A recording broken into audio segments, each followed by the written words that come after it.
Yo, what's going on? This is Blair with TheCardGuys. Tell the world who you is. I'm Noah Greene. Noah Greene, and what did you do today? I came in second at a Beaufort, Georgia Regional. Beaufort, Georgia Regional, turn up. Turn up. So what did you play today? I played Stardolls. Stardolls? Yeah. So Star Seraph Shaddolls and stuff like that. How did you like today?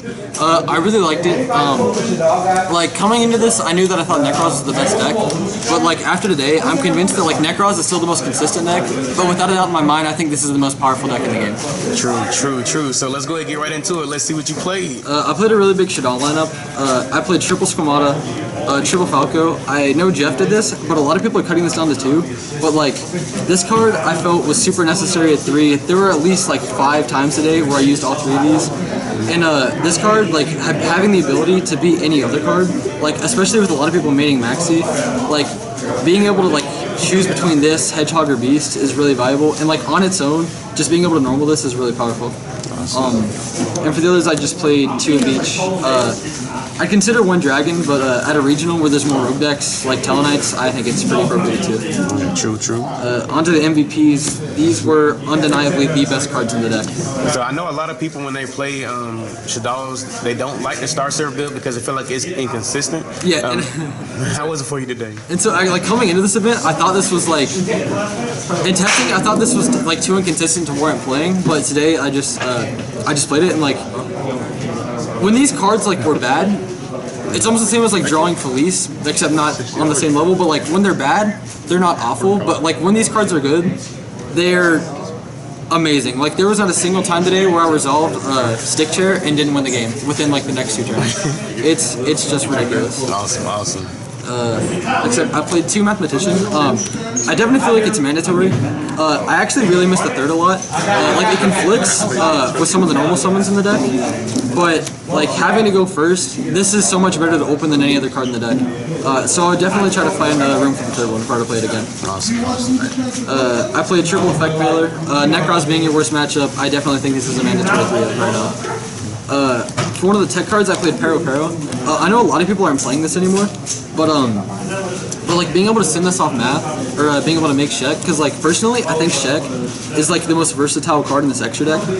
And there were several occasions, twice in the mirror match, where they would like rip a BLS, and I would summon Mathematician, send this card, and then just attack the BLS, banish it, pop it, and then draw a card. So like playing this got me back into so many games, or prevented me from getting blown out so many times. And then I played the 1 card that just it's the best. The game changer. Yeah, it's ridiculous. And I never actually stole any games with it, but I sealed a lot of them shut. How many monsters is that? Oh Lord. A lot. It looks like 30. 12, 18, 20, 23, 25. Ooh, that was close. Yeah. Alright, on to spells. I played 3 of each fusion. I didn't like Nef Shaddol, but I think 3 of each is still pretty mandatory. Like this card's nowhere near as good as it used to be, but I would much rather like risk bricking fusions than risk not seeing them at all. Okay. And the only 2 other spells I played were Regeki and Soul Charge. This being the Gen Luck out, and this being literally the best card in the deck. There were so many times where just playing this card just won me so many games right there. For example, like I played a Telenight guy, and so on the first turn he Solemn Warning my Scepter. And on the next turn, I went Mathematician for Squamata for Dragon, popped as 1 back row, then Soul Charged the 3 of them back out, and then immediately just proceeded to win the game from them. This card's super powerful. For the traps, I played Triple Mistake. It seems conflicting playing 3 Scepter and 2 Hedgehog, but I feel like the matchups this is good against, especially Necros, it's just so powerful playing in this matchups. It's worth conflicting with several cards in your deck because the majority of the time when this card resolves, you're going to win the game. Right. I played 2 calls. I know a lot of people are opting to play 3, but like I really hated opening this card in multiples if I didn't see Scepter. And I had so many mixed opinions. For like the first 4 or 5 rounds of the tournament, I sided this out every game and it was terrible.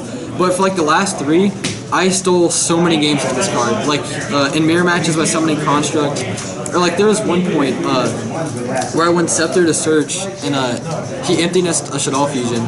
So I crashed with my Scepter with his, and then in a battle phase flipped to this. Like there's just a lot of really cool things you can do with this. So I definitely liked it more as the day went on. And the last 2 traps are the 1 core and the 1 mana base. 1 interest. All right, 40 main deck, right? Yes.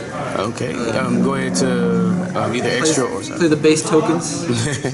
For the extra, I played 3 constructs, 2 Shek, and 2 Winda. I actually did not play the water fusion.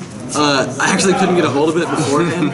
I definitely would have played a copy of it, but like after today, like the card is like, for lack of a better word, it's really win more in that like this did the job, if not better, so many times. And like there were no situations where I wanted to go into the water fusion over anything else.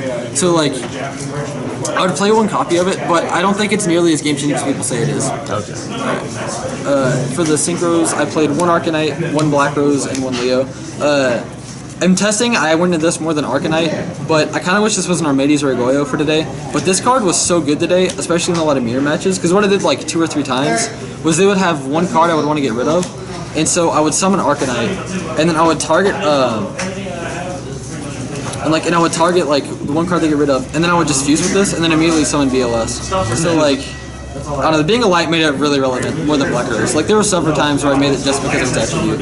And then I actually never summoned Leo, but I made enough in testing where I definitely think it warranted playing it. I never played Burning Abyss, so it wasn't as relevant.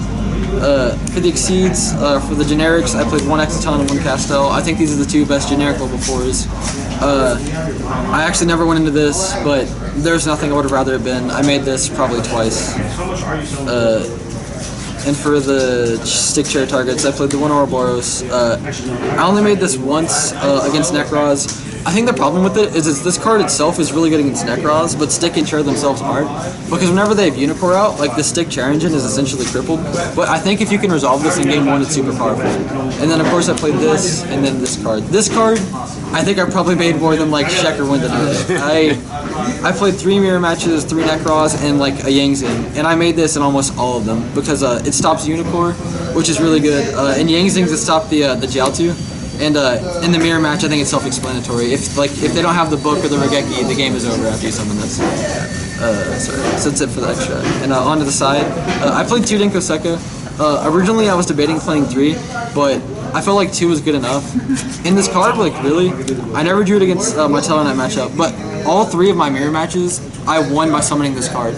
Because a lot of times in the mirror match, when people have the emptiness, it's a really easy read because that's the only time they leave a fusion on the board. And so, in 2 out of the 3 mirror matches I played, they would leave a fusion up, set emptiness, and El Shaddol, and then I would normal Denko and just steal the game. So, I really like this card today. I played 3 Artifact Lancia. I think this card is really good. It's obviously really great against Necroz. I played 3 MSTs. Obviously, I didn't opt to main them, so you have to put all 3 of them in the side. There were never actually any games where like having MST won me, but I did put this in against almost every single deck I played. I played 2 Mirror of the Ice Barrier. I actually never got to resolve this card today, but I don't know if I take it out. Like, I only drew it against one of the Necroz matchups that I played, and I didn't resolve it, but I prevented my opponent from doing anything for the rest of the turn, so it was like a pseudo Lancia, but I would probably still play this card. I really like that card. I played 1 Dark Hole. I opted not to play 2, and I didn't play the second one, and I played a Crush instead, and I really regret it. This card was bad. I really didn't like it today. So I played the 1 Dark Hole. I played the 1 Mind Control. This was the best card in every mirror match. Like at one point, me and Wes played in round 7, and I Mind Controlled his Beast. Like drew 2 cards, discarded, made a construct, set my own beast over it. The next turn, he ripped this and played it and took my beast. Like this card is so powerful in the mirror match, it's ridiculous. I played the Crush card, it was awful, it should be the second Dark Hole. And then I played 2 Imperial Iron Wall. I actually thought these were supposed to be defusions. And like I wrote this in on my deck list, turned it in, and then realized my defusions were in the deck box. But this card actually wasn't that bad. I only drew it once, and it served its purpose. But I definitely would have rather been a defusion for mirror match scenarios. So I guess that's it for the deck. Definitely shout outs to Time and Will for letting me play this today. Shout outs to Chandler for losing me my finals match. And I guess that's about it. Okay, so one question I wanted to ask when I came back. We know you say you didn't have access to the Water Shaddol. Yeah. If you were to play it, like what would be your water target in your deck for the Water Shaddol? I actually don't think I would play any like water monster. Like I wouldn't play anything like Shock Troops. Like I said, like there were never any times where I felt like super obligated to make it. So I think just like having like, because you can essentially search out core, like just by putting it in the grave, and like I think just the 1 core is enough. I would maybe consider like Nef Shaddol, but I don't know. I'm not a big fan of it, but I would probably just use the 1 core. I don't know if I'd play any water monsters. Okay, cool, awesome. That's good to hear.